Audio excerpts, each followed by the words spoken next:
There's something that I've noticed lately. In Kenya, there's something called Lipa, like instrumental payment. If you want to buy a car, you can start paying, you can deposit a little amount, then you start paying little by little for like some years. If you want to buy an apartment, you can just deposit, if it's 4 million, you can just deposit 1 million, and in years you pay the rent. If you want to buy a land, you can deposit and pay in months. But in Nigeria, there's nothing like that. If someone buys a house, just know that that person bought that house in full. If somebody buy a car, just know that that person bought that car in full. If somebody got a land, same thing in full. And it's not good because the common man who is not earning that much cannot buy land because he has to buy it in full. Cannot buy a land because he has to buy the land in full. Cannot buy a house because he has to pay for the house in full. But if somebody is civil defense, somebody that is working, civil worker that is working, how is he going to be able to buy a house if he has to pay the full amount once? We need this thing in my country. We need this Lipa system. Pay little, pay small, and pay everything finish later. We need this thing. We need this thing. If you're moving to Kenya, this will shock you about money. No cash needed, no card needed, no wallet is needed. Kenya runs on M-Pesa, mobile money. You pay grocery, you pay the taxi, you even pay your rent just from your mobile phone. Okay, make sure you have your ID to buy the SIM card because you can get stuck if you don't find your number. Honestly, this makes life so easier. I wish every country has M-Pesa. There's one thing about Kenya that is different from Tanzania, which I really, really miss now. And that's M-Pesa and working M-Pesa everywhere. Honestly, this is the best innovation ever. I love it. We don't have it in Germany. And I'm like, Germany, the fuck? Where you are? You are living in Stone Age when it comes to stuff like that. And you could pay everywhere. Every person you could pay with M-Pesa. So easy. I never had to carry cash. It was the best thing ever. So here are 4 things about traveling to Kenya you probably don't know. The first one is you don't need cash. It's completely cashless in Kenya. Now, their system uses M-Pesa. I'm from America. I don't have M-Pesa. I could easily get one. You just add a SIM card to your phone, and then you have M-Pesa. But I don't know, the times I've seen it, M-Pesa is actually a little harder to use than just tap, like with credit card. Like here in the States, I only carry my smartphone with me and I just tap every time I want to pay. And in Kenya, you just ask to pay by card, you tap, and nothing changes. It's like you live in America, only you're over there. It's easy, cashless. The second is people are friendly. I'm not saying people aren't friendly everywhere. I'm just saying they're friendlier in Kenya. I just find that you just have the best random conversations with strangers, cab drivers, security guy, somebody you're having dinner with, friends that you meet. I mean, you just get out of an experience with Kenya and you just realize, okay, I had some amazing conversations with people that I didn't know, like strangers. And I just find people are friendlier in Kenya. The third one is they speak English, and they don't make you feel bad about it if you don't know another language. They're not expecting you to know Swahili. They're not expecting you to know their tribal language. And as before mentioned, they're friendlier, and they don't mind that you may only know how to speak English. You may have a little trouble, like me, just kind of understanding some of their accent. You may get feedback that they can't understand your English because of your accent, but 90% of the time you can communicate effectively with people from Kenya and speak English. The fourth reason is it's warm. It's warm weather, especially on the coast. And in case you didn't know, I know a lot of people when they think about, Africa, meaning, it's the whole continent, or if they're able to understand, there's different countries and what have you. But Kenya, East Coast, Tanzania, and others, across the Indian Ocean, you have white sand beaches, you have tropical weather. And I mean really temperate. So you get let's say, a high of like 28 Celsius and a low of 24, right? You're not going to get a huge variance between when the sun is up and when the sun goes down on the coast. So you can wear shorts at night, you can wear shorts during the day. It is gorgeous. And it's sunnier on the coast than it is inland.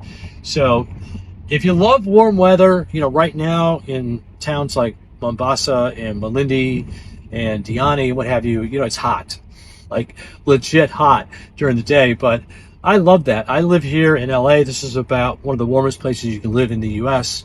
I gave up my cold climate days a long time ago. And if you're into warm weather, you're going to get plenty of it because it's close to the equator. And that's another reason why you should go to Kenya. Things I love about living in Kenya as an American living in Kenya. Part 2. M-Pesa tops everything. I think every single country should have M-Pesa. I'm not sure why America does not have M-Pesa. It makes no sense at all. Like, it makes no sense. Why do they not have it? Sorry, I got distracted. Some guy was just trying to sell me something on the side of my car. But part 2, the outdoor activities. Like, there's always something to do, whether you're like walking around town, going to safari, feeding giraffes. There's always something to do. Another thing I love, since I come from Massachusetts, is that it doesn't snow here. Like, I'm never cold. Like, I'm literally never cold. Even at night when people are wearing like heavy jackets, I'm in a tank top because I'm not hot. Like, it is the perfect weather here. I'm obsessed. I don't need anything better. It's amazing. But M-Pesa, still number one. Amazing. You people. So these are the things which have actually shocked me ever since I came to Kenya, as a student or something of that sort. First, it's really so hard for you to find a standalone house in Kenya. I've not been, let me speak in terms of Nairobi, because I've not been throughout, Kenya. The farthest place in Kenya that I've gone to is it Thika? But guys, it's really so hard for you to find like a standalone house. In Uganda, every second you actually just see a standalone house. We have this perspective that when you see a standalone house, a car, I get that someone owns this, someone owns that property, like that's someone's personal house.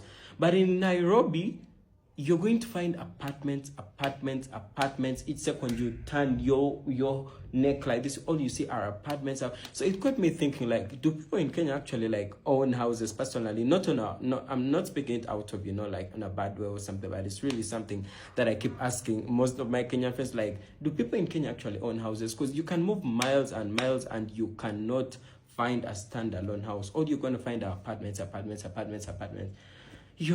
Another thing is how cashless Kenya is. Like, guys, Kenya is really so cashless. Everything is M-Pesa, starting from the person who sells maize, I don't know till who, but everything is M-Pesa. Make sure you just have M-Pesa if you really want life to be smooth for you, because I've really learned it the hard way. Another thing which has actually really shocked me about Kenya, or let me say Nairobi in particular, is how they charge almost everything. So you're going to go to, let me say, a retail shop and buy something. They're going to tell you, oh, you have to pay for that. Is it a polythene bag or paper bag?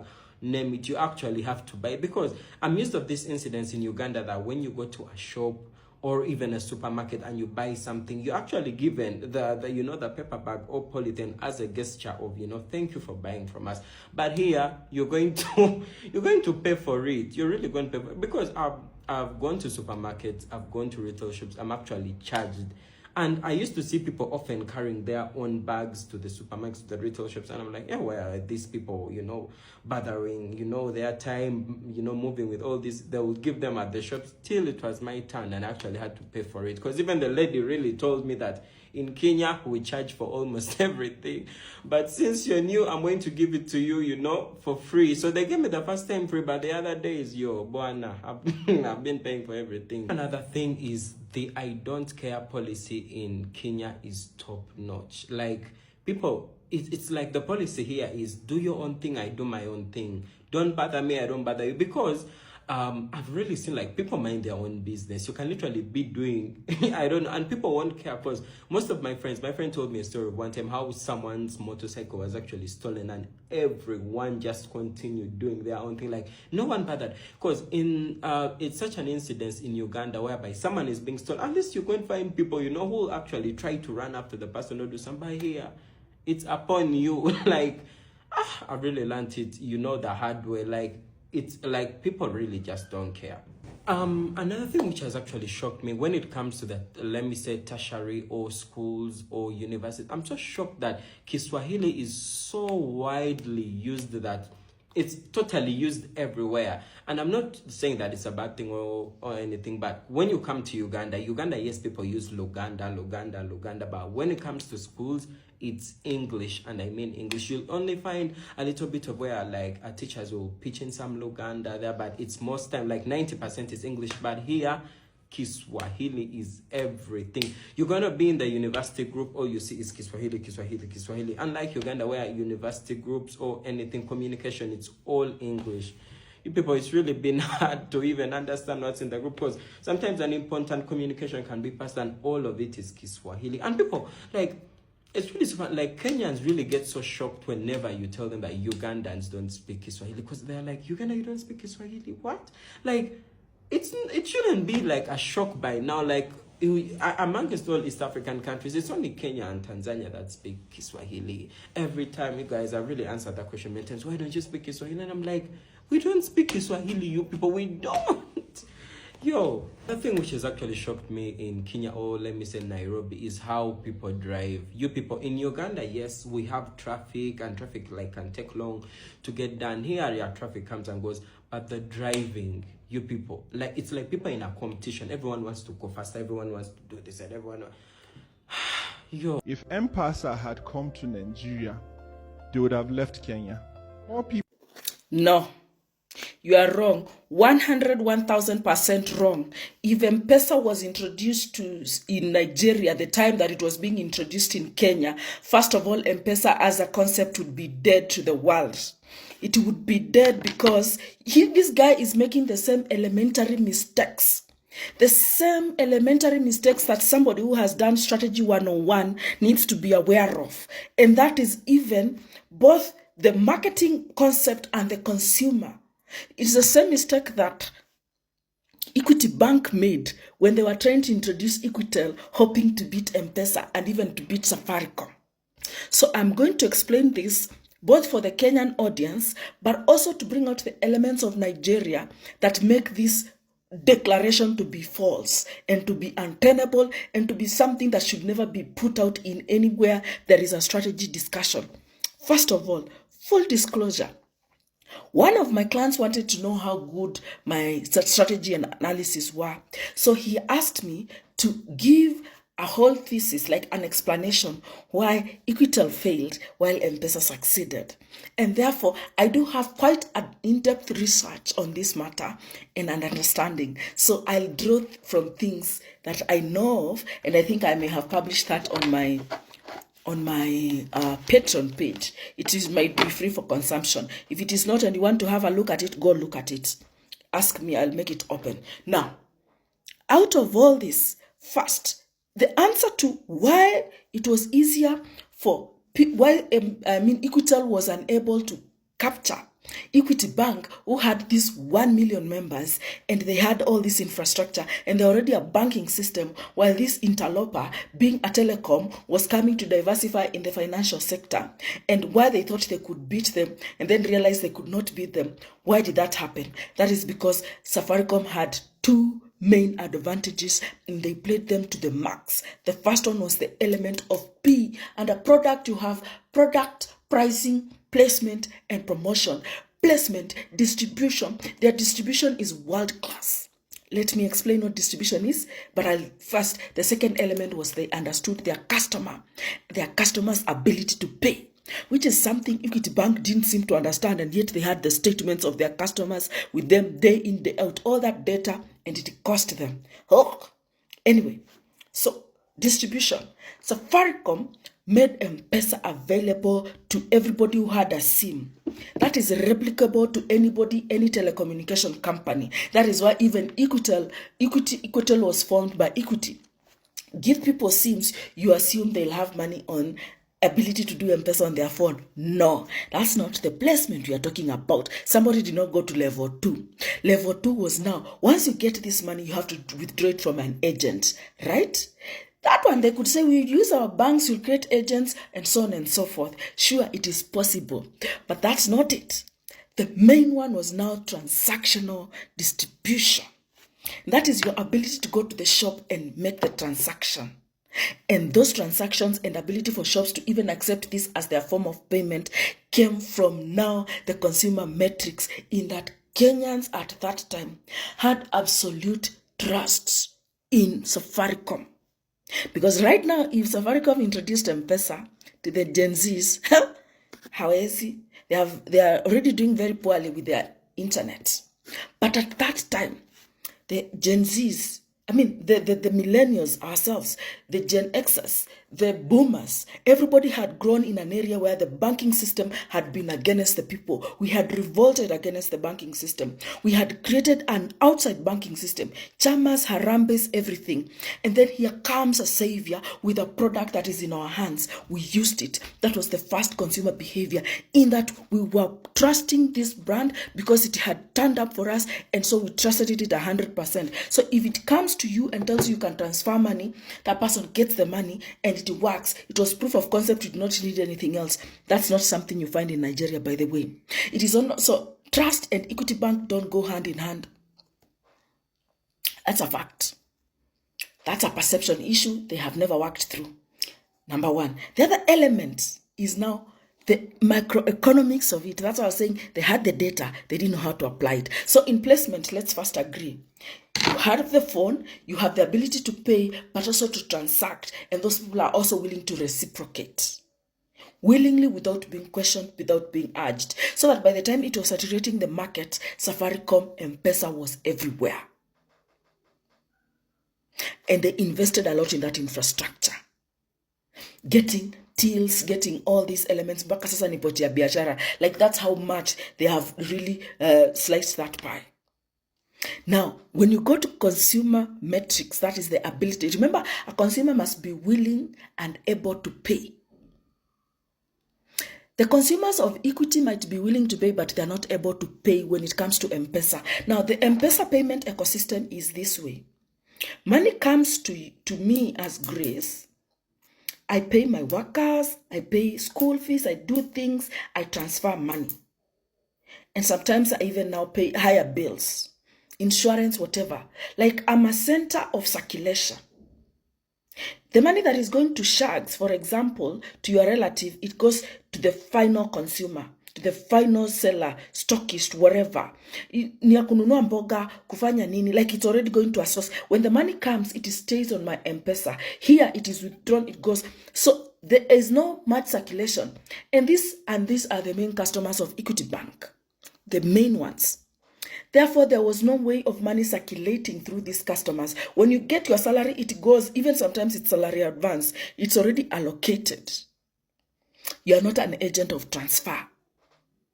That was the biggest problem and analytics that Equity did not factor in terms of who the customer is. Because right now, who is the customer for M-Pesa? It is me, because even if you have Equity Bank, even if you get your Airtel line or whatever line, right now you can send money to Airtel. But when you couldn't send money to Airtel, if you were waiting for me to pay, you had to get an Airtel line. And everybody, a Safaricom line, because there was no way who are these people who had trusted the brand are going to get Airtel lines or Equity lines so that we can send you your money. Kaa nayo, kama utaki kujia cash. That was it. So the power exchange is what worked for them. Equity Bank did not know how to do that willingness and ability to pay. Their customers were neither willing nor able to support that ecosystem. Same as Nigeria. Now, let's go to Nigeria. You see both the distribution and the customer metrics, but another important thing is even the cultural environment. Nigeria suffers from one thing. They have never been divorced from the hierarchical system of economics. It is top down. No up down. Top up, there is no distribution. They have never revolted their banking system. They have never done anything that has changed their economics. Kenya has gone through Arambe, cooperatives, Chama. Kenya is the most progressive economic climate in Africa. We have the biggest cooperatives. We have the biggest money sharing. Money in Kenya is shared. It is a commodity to be used. In Nigeria, money is to be hoarded and then used against people. Money is not a commodity. Money is the end be all.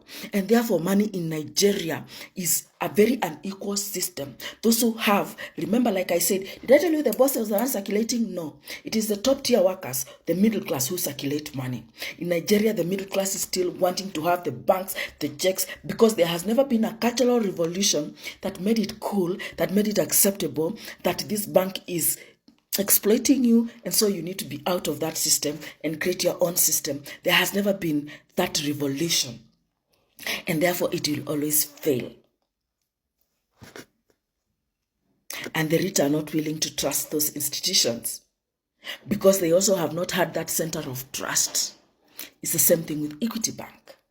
The way we've never had it as an institution of trust, so you're not going to be putting your money there and hedging your bets with them. So Nigeria is like the Equity Bank. So Niambi if it had started there, it would have failed. It is good it started in Kenya. Everything that could have worked. And the final thing that Nigeria doesn't understand, despite the population, is that more Kenyans as a percentage of the nation have more mobile phones. They have access to digital solutions than Nigeria. In terms of percentage, Kenya is ahead.